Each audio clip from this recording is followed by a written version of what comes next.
Welcome to the Thriving Misfits, the podcast where we celebrate resilience, embrace diversity, and challenge norms. I'm your host, Fyiona Yong, and in this episode, I'm thrilled to introduce Janet Ledger, COO of Community Business, as our guest. Janet's journey is deeply rooted in people and purpose. Her focus on building high-performing teams, inclusive environments, and workflows that empower everyone to thrive has been her hallmark across a wide-ranging career. With over 2 decades of leadership experience, Janet has impacted diverse sectors, including travel, tourism, and telecommunications. Now, at Community Business, she's championing social mobility and inclusion across Asia, driving strategies that make a tangible difference in the lives of people facing barriers to opportunity. In this episode, we'll be exploring social mobility, a cause close to Janet's heart, and her personal experiences that have shaped her commitment to leveling the playing field. Her insights into creating opportunities for all, bridging cultural divides, and fostering true equity in the workplace are sure to inspire. So welcome, Janet. Thanks for having me today. It's a real pleasure. All right. Thank you. Great. Now, the audience would, of course, like to know you a little bit better. So let's kick it off with some real fun questions here.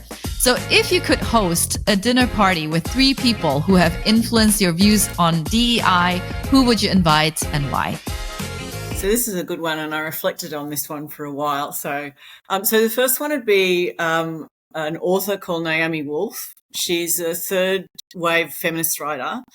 And I read The Beauty Myth when it was first released in 1990 in the UK, which is where I was living at the time.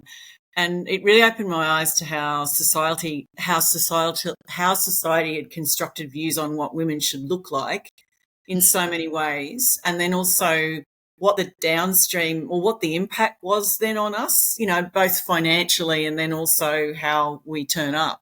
So definitely her.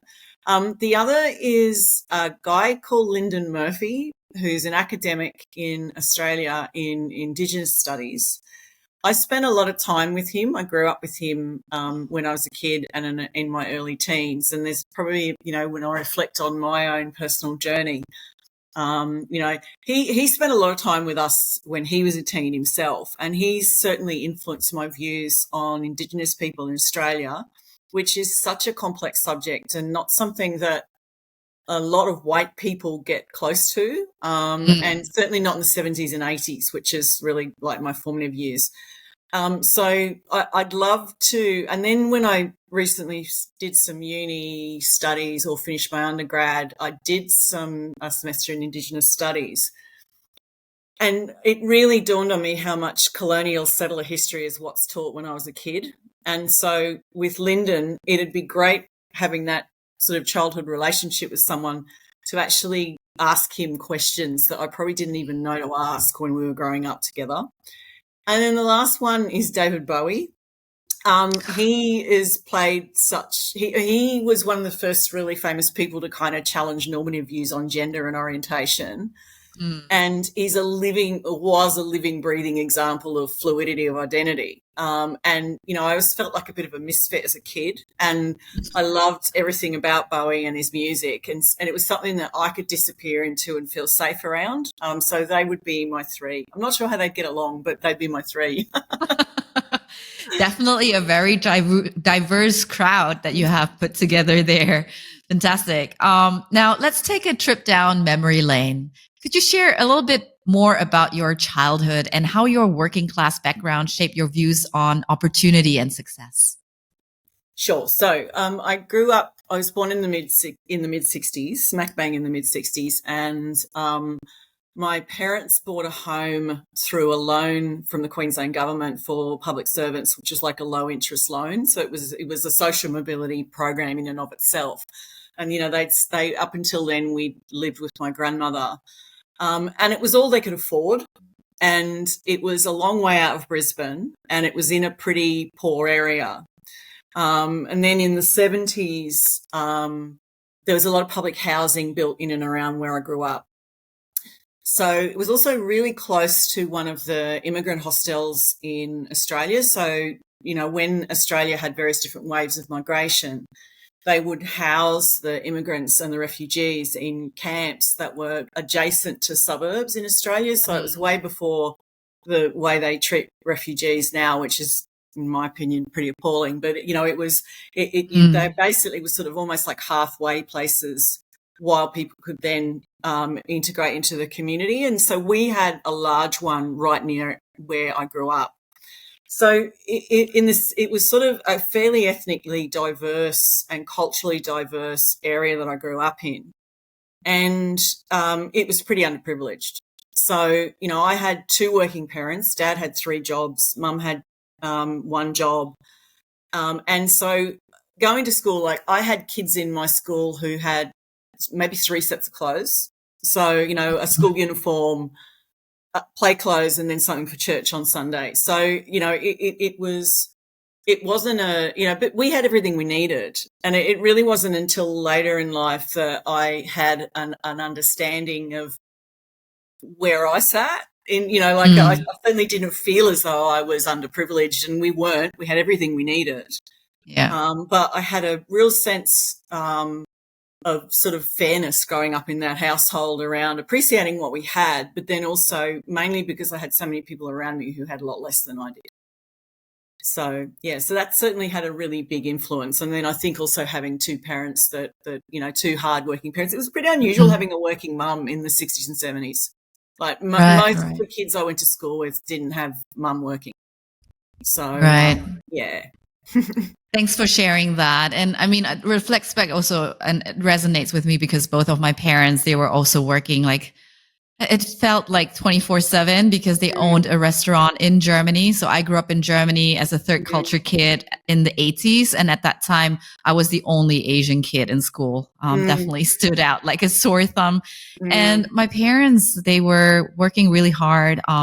Like you said, we had everything that we needed, but we just hardly saw our parents because my mom was supporting my dad. And the way it works in FMB, and I think it's still the same, you actually start off your day at 10 a.m. and then you come back maybe during like a quick lunch break or afternoon break. And that's when we would see them between 4 p.m. and 6 p.m. And that's where we crammed our early dinner together. And then we wouldn't see them at all because they would come back. So they will leave around 6 p.m. and they will only come back around 1 a.m. So that was our life. Me and my brother, we had one another. But again, definitely so thankful for them to do it, right? And now looking back at your early years, were there any particular individuals or maybe some experiences that inspired you to pursue the career focusing on creating opportunities for others, especially those from disadvantaged backgrounds? Absolutely. So there are a few, I was surrounded by people who were involved in community service. So we were my parents were practicing Catholics, and at that point, so we were quite involved with the local community through the church. But Dad and Mum did a lot of community work, and all of their friends were community workers. So that there would be times where we would be one. Dad did a lot of work with some Indigenous hostels in the 70s, boys and girls hostels, and that's how I met Lyndon because he used to spend a lot of time with us. But they just did a lot in the community. With it being as underprivileged as it was, there was an awful lot of families in need. So that's what Mum and Dad would do. So they're also involved in local politics. And their friends were too. Interestingly enough, in that, like, Dad's best friend was on the opposite side of politics to him. And they used to spend a lot of time solving the rights of the world, putting everything to, trying to solve the world, but from different angles, one from quite a socialist angle, which was my dad, and then one from a conservative angle, but they walked away friends. So, I think that, there were an awful lot of moments where that community service was front and center. And if you consider that, Mum was working, he had 3 jobs, plus in their spare time, they were helping the local community. What you said to me about hardly ever seeing them really resonates, and it's like my mother found a letter that she gave to me, and it was when I was 9 years old, and I'd written to my dad and I'd said to him, I was basically giving him a hard time about not being around for us. And at that age, it was quite funny because I was self-aware enough to know that it was the right thing, because I actually said in it, I know all these people have got less than we have, but how about you give us some of your time? So it was, yeah. So, you know, I mean, that's just how I grew up. You know, it was a lot of their friends sort of went on. One of them ended up, Dad's best friend ended up the local mayor. So, you know, so sort of took it further into just that continuing to provide service to the community. And I think certainly Dad's political views, and my mum followed them because she was also active in the Labor Party in the 70s. It was, you know, walk the talk. It wasn't just sort of pretend that, you know, if you're actually going to say that you need to be doing things for the betterment of everybody, you need to be in service and give as well. You know, so yeah, I mean, even as I, you know, progressed in my own journey, I've never sort of lost where I've come from and how important it is to provide a level playing field for as many people as you can. Yeah, because I mean, you pivoted in terms of career. You were in corporate, and then now you are part of an NGO. I guess that's a lot of influence also coming from your parents, from the community that you grew up in, right? Yeah, absolutely. I mean, it was the corporate life was, well, I mean, I started as a flight attendant. So, you know, I mean, I think, well, initially in hospitality, working in bars and restaurants, then going into being a flight attendant, I worked in retail, and I came to the corporate sector wanting job security, if there ever is such a thing. But, you know, I think I left flying when I was sort of mid to late 20s. And wanted something stable, which led me into call centre work, and then through the call centre made my way up the organisation. You know, so yeah, so it quite diverse. So I pivoted again to the NGO work. So wow, amazing. Now, you and I were both working a lot with companies, with maybe even other NGOs with regards to embracing DEI, embracing diversity, equity, and inclusion. We typically kick it off with the topics around gender equity, and then maybe people with disability, LGBTQ plus. And this topic, social mobility, seems to be quite new. So how do you see social mobility as an integral part of DEI initiatives? So, I mean, I think you're quite right. I mean, typically the conversations are more about, you know, the sort of identity or demographic driven, but a lot of that intersects too, right? Because you know, like we're not one identity. We bring those multiple identities to work. Social mobility as a concept is, you know, it sort of, it's fairly advanced in certain Western countries. So, you know, there's been governments in, you know, the UK and Australia and others in Europe that have had conscious social mobility strategies and policies. But it's a conversation that's gaining a lot of head of steam in Asia and the various markets that community business operates in. And like everything, you know, what applies in the West is not necessarily culturally or contextually right in Asia. But if you look at what's been happening in Asia, certainly for the last couple of decades, it's a strong story around social mobility and what that means. But so we'll be launching a full piece of research in the new year, first starting with an APAC summary and then deep dives into 8 different markets. And it's what we've found so far is that it certainly is an issue in Asia. It is clearly considered in a different way, in that, you know, it's not about class necessarily. It's more about socioeconomic background and how you identify. But there are still the same sorts of challenges around where you went to school, what university you managed to go to, what your parents did for a living, what your educational pathways were, what your language proficiency is. You know, there are common themes that weave throughout that. But what we're finding is that some of those have more emphasis in certain parts of Asia than others. So, and what it's actually doing in terms of the data that we're finding is supporting the whole argument around being, you know, having diversity, equity, and inclusive practices and policies. You know, in terms of ultimately making your employees belong, and also in terms of broadening that pool of talent that you're looking for. And if you think about it, more people go to state schools than go to private schools. There's a club in the UK called the 93% Club that was started by a young woman at Bristol University who went to uni and felt like a fish out of water because she was surrounded by all these kids that had gone to private schools and had tutors and all the extra leg up. And she got there on a full scholarship from I think a comprehensive in, or a state school in the UK. And, she says the 93% clubs, it's one of the most accepting clubs of all because there's so many of us. And it's based off the fact that there are more people that go through that state school education. So, and what we're finding in the research is that if you actually identify as coming from a lower socioeconomic group, you don't have the same sense of belonging in the workplace, and you certainly don't feel as though you've got the same amount of opportunities as people who come from a higher socioeconomic background. So, there's a lot to it and there's a lot to unpick. But essentially what it's doing is just supporting that business case more because, you want to be able to give people equitable opportunities regardless of their social background. And and certainly in terms of socioeconomic background, if you lift an individual out of lower socioeconomic circumstances, you're lifting the whole family out. And that's ultimately enriching for the broader society.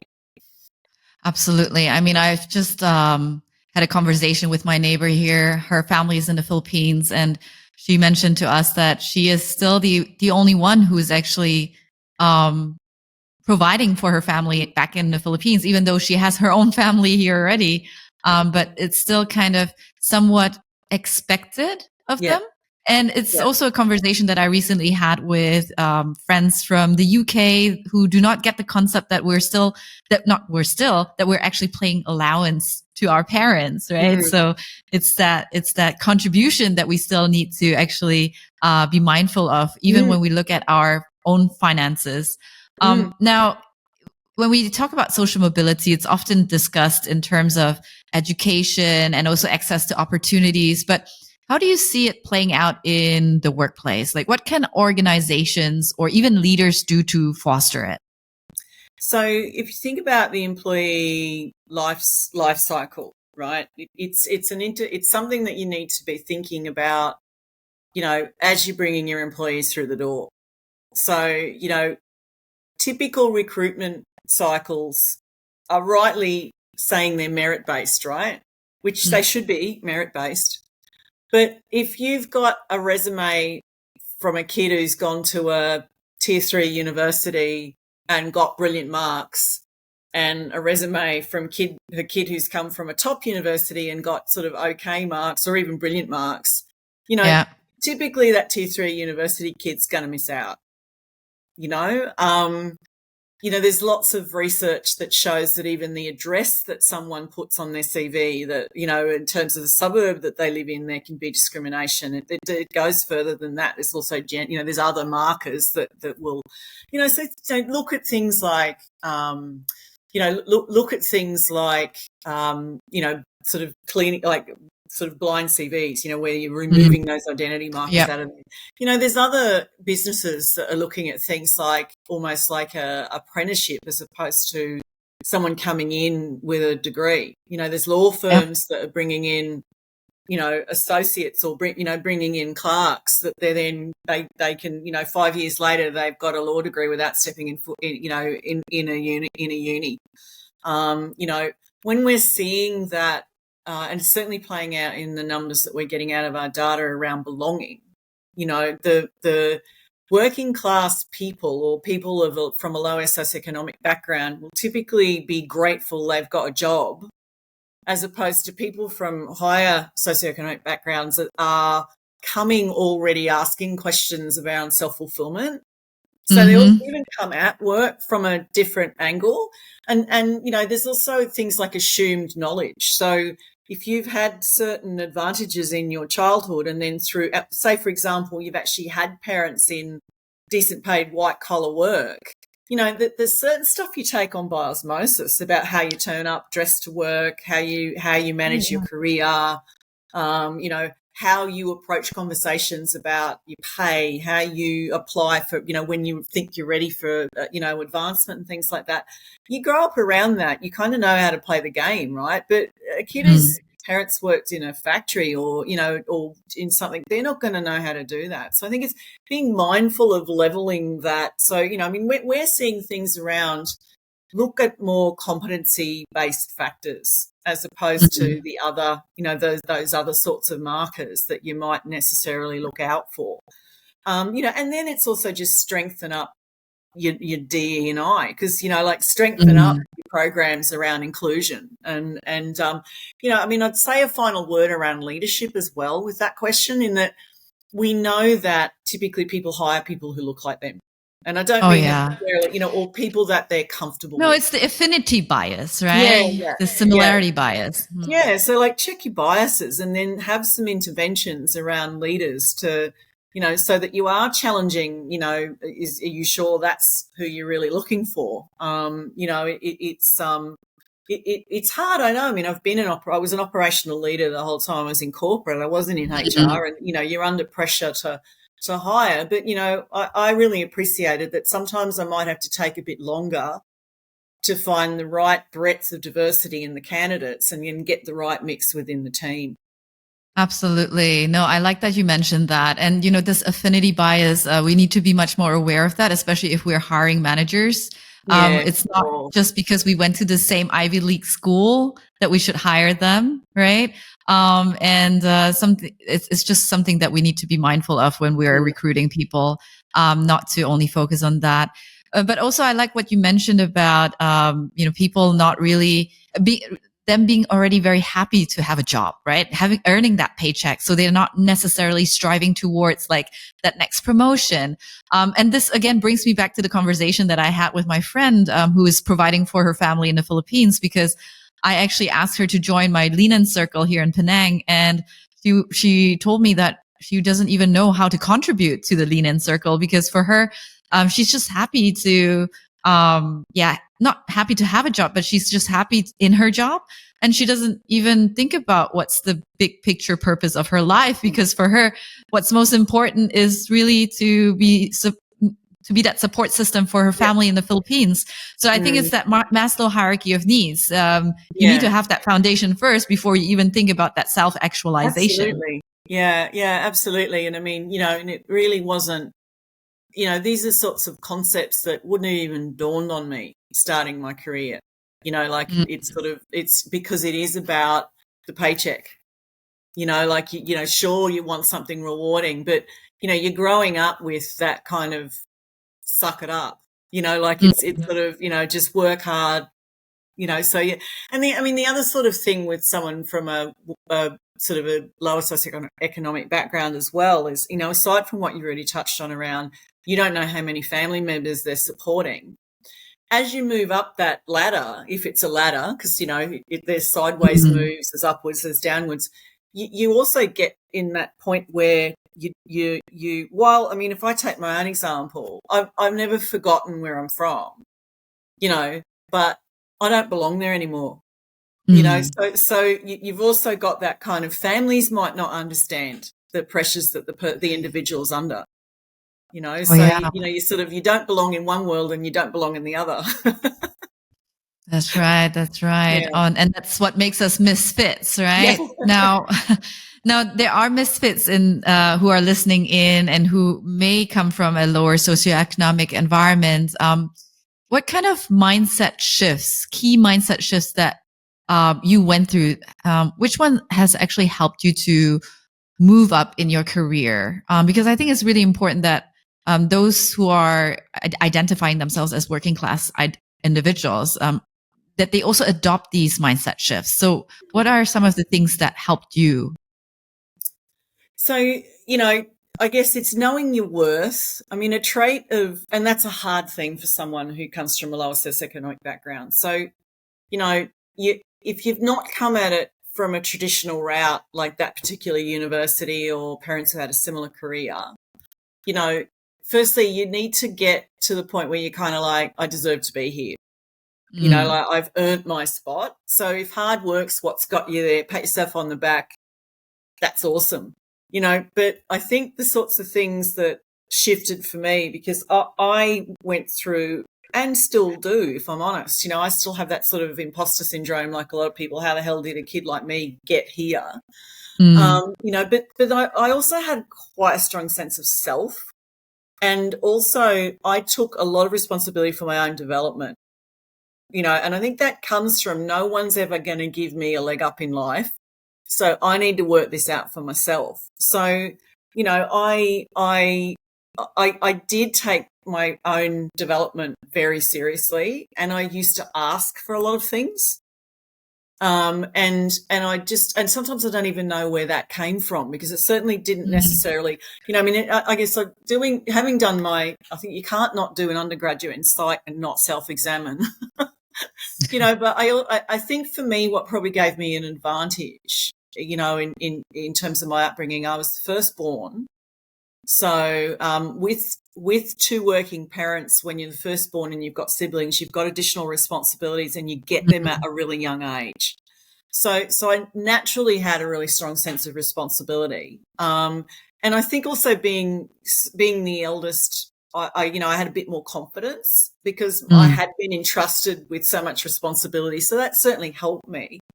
Resilience is really important, and that's a trait people from lower socioeconomic backgrounds have typically got in spades, right? Because things haven't come easily. So lean on that resilience, you know, like it's a trait that even in our research, it's come out of something that's highly regarded, and you know, that's something that's going to be really necessary in the fast pace of change that we now see in careers, as you know, as well. So, you know, I would also say I'm the first person that's used the adage to fake it till I make it.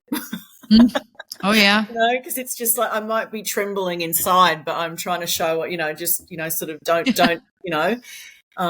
Yeah, so, you know, but it's, you know, something, it's a bit of a mixture of nature versus nurture. But then, you know, I have been asked the question a lot over the years, how's a kid from Goodna end up doing what you're doing? And I think, you know, it's where that intersection of hard, you know, what is it? Luck is the intersection of opportunity and hard work.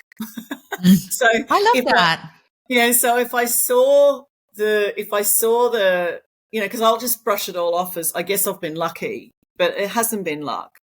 It has been seeing opportunities and grabbing them, and then just working really hard, you know, like it sort of, but, you know, I mean, I think I do wonder sometimes when I reflect how much more or how much further could I have gone if I hadn't have had all that self-talk around and lack of self-belief, you know. But I'm, you know, it's sort of,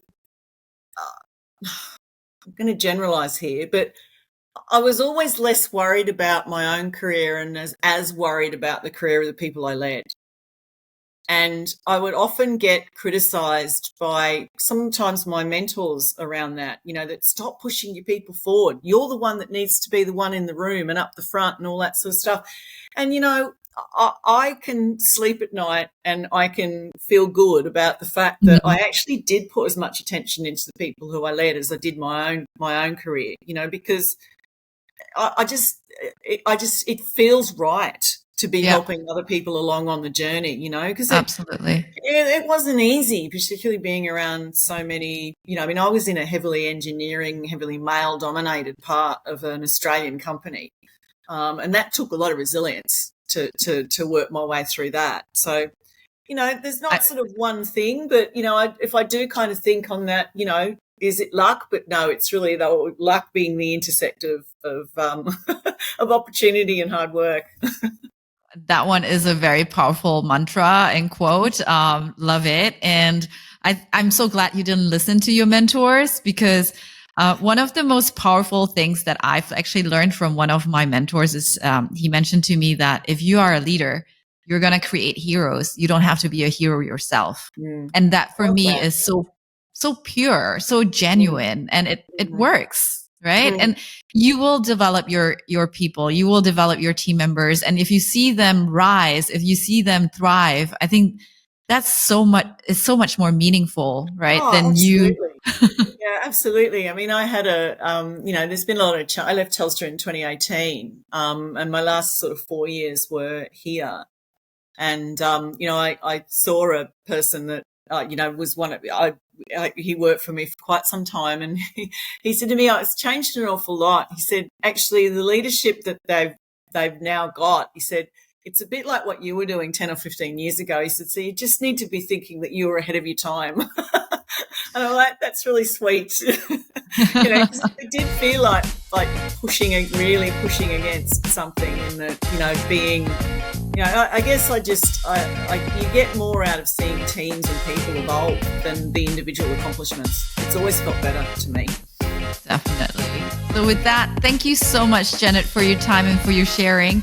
And thank you also for joining us today on the Thriving Misfits podcast, where we've had the privilege of hearing Janet's insightful thoughts on social mobility, her personal experience, and her advice for those from working class backgrounds striving to succeed in the workplace. Janet, your story is a true inspiration, and your advice on navigating challenges and building inclusive workplaces is invaluable. To all our listeners, I hope you take away some powerful lessons from today's conversation. Remember, it's not where you come from, but where you're going and the impact you make along the way that truly matters. If you enjoyed today's episode, don't forget to subscribe, leave a review, and share it with others who could benefit from Janet's wisdom. Until the next time, keep challenging the status quo and creating a more inclusive world. Keep on thriving, Misfits.